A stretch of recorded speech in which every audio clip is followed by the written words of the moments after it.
Ishimwe ry'iyampanze. Ishimwe rimbyiga umutima, niryo shimwe riganje inganzo yanjye. Sinaguhangara ngo nguhange Imana, kuko wampanze ubwo wahangaga inda yambyaye. Sinakwita umubyeyi gusa, erega n'abasogokuruza niko bakwitaga.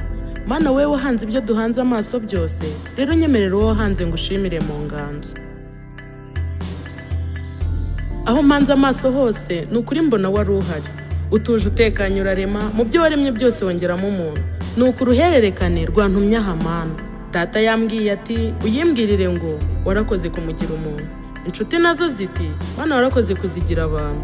Ngaho nyemerera nanjye Mana wowe wahanze ngushimire mu nganzo.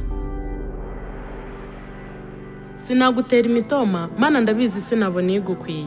Sinakuririmba gusa, nukuri nabyo numva bidahagije. Nguhaye icyubahiro Mana, nubwo nubundi kiri mu isi cyose ari icyawe. Ese Mana naguha inka? Nizidukamirwa ni wewe wazitugabiye. Si amashyengo, gusa ndumva nakubwira ngo kabyara Imana. Nukuri nyemerera wowe wahanze nanjye ngushimire mu nganzo. Imana sha! Ese mwe murabona rati idatangaje? Ababibona nkanjye rwose mumbwire ntimuhejwe.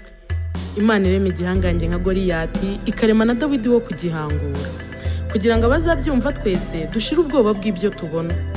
Imana irema intwari nka Samusoni, ikamuha na Delila wo kumugusha. Mana nziza, nyemerera uwo wahanze nanjye ngushimire mu nganzo. Ni Imana imwe rukumbi, sinayibibutsa namwe murayizi. Iyafashe umushumba ikamugira umwami, igafata umwami akajya kurisha. Ndabyibuka neza nk'ibyabaye ejo, ishyingira Sara ariko ikamuhana mukeba. Yafashe Kuro imugirira neza rwose bose bareba. Yozefu ararota, kabiri aragurishwa, gatatu arafungwa, kane baramufunguza.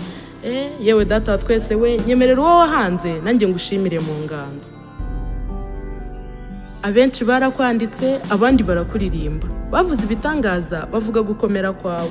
Bibiliya twarasomye rwose, ibyawe byaraturenze.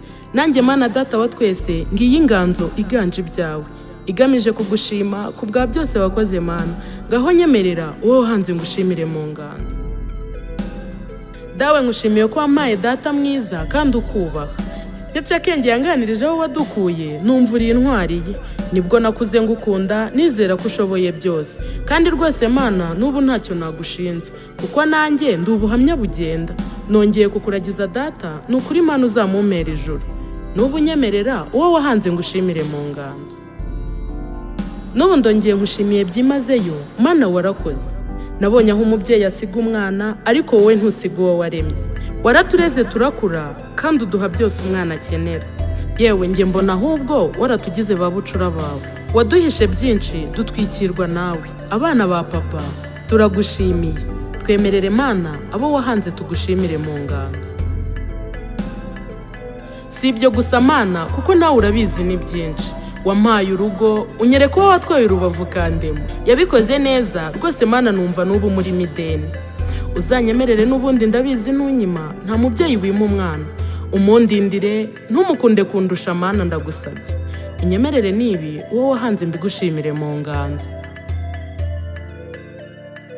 Mana warampaye, urananyongeza rwose ndagushimiye.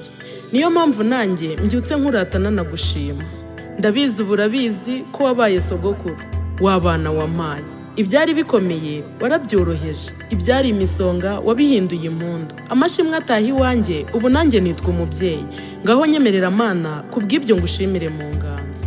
Haleluya. Haleluya. Bwoko bw'Imana, uwabivuga akabiva imuzi rwose ntibyatsimbuka aho biri, kuko ni byinshi. Umwami w'abami, biganza bigaba amahoro, uwo yankoreye byinshi, ntamushimiye naba ndingaye. Abo yagiriye neza nkanjye, ndavuga wowe udafite ishyari. Nyemerera nawe uze umfashe, abo yahanze tumushimire mu nganzo.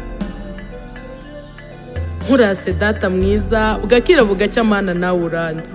Nkushimiye ibirangiye, nkuragije ibiri imbere. Kuyikomezaho niryo banga ry'ubuzima, nukuri nta rindi. Kumvira biruta ibitambo, niyo mpamba y'urugendo. Umugisha utanga ukomeze uwudusenderezeho dawe. Tukuramburiye amaboko, ishimwe ni iryawe.